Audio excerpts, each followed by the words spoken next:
Diamonds, Eramallur, Vadathala. 100ഓളം മാവിനങ്ങളുടെ സംരക്ഷണവുമായി കാന്തല്ലൂരിൽ യുവ കർഷകൻ ശ്രദ്ധേയമാകുന്നു. സ്വദേശിയും വിദേശിയുമായ 100ഓളം വ്യത്യസ്തങ്ങളായ മാവിനങ്ങളുടെ സംരക്ഷണമൊരുക്കി കാന്തല്ലൂരിലെ നസീർ ബാബു എന്ന യുവ കർഷകൻ ശ്രദ്ധേയമാകുന്നു.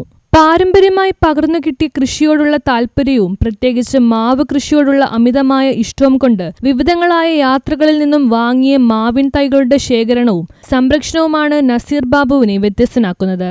കാന്തല്ലൂർ പയസ് നഗറിലെ പാമ്പൻപാറയിലെ 1.5 ഏക്കറോളം വരുന്ന സ്ഥലത്ത് പൂർണ്ണമായും ജൈവ രീതിയിലാണ് കൃഷി ഇറക്കിയിരിക്കുന്നത്.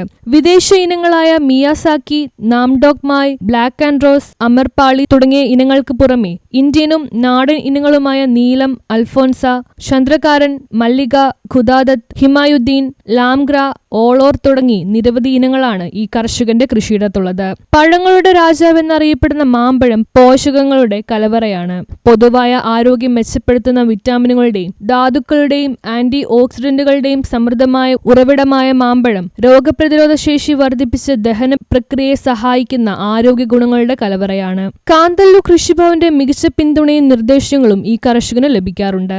മാവിനങ്ങൾ കൂടാതെ പച്ചക്കറികൾ, പേര, കവുങ്ങ്, കാപ്പി, പപ്പായ, അവക്കാഡോ, അത്തി തുടങ്ങി ഫലവർഗ്ഗങ്ങളും തന്റെ കൃഷിയിടത്തിൽ നസീർ ബാബു പരിപാലിച്ചു വരുന്നു. കൂടുതൽ മാവിനങ്ങൾ തന്റെ കൃഷിയിടത്തിൽ ചെയ്യുന്നതിനുള്ള തയ്യാറെടുപ്പിലാണ് ഈ യുവ കർഷകൻ. കാന്തല്ലൂർ കൃഷി ഓഫീസർ മനോജ് ജോസഫ്, കൃഷി അസിസ്റ്റന്റ്മാരായ VK ജിൻസ്, പെരുമാൾ M എന്നിവർ കൃഷിയിടം സന്ദർശിച്ച് ആവശ്യമായ നിർദ്ദേശങ്ങൾ നൽകി. News bureau, Kothamangalam.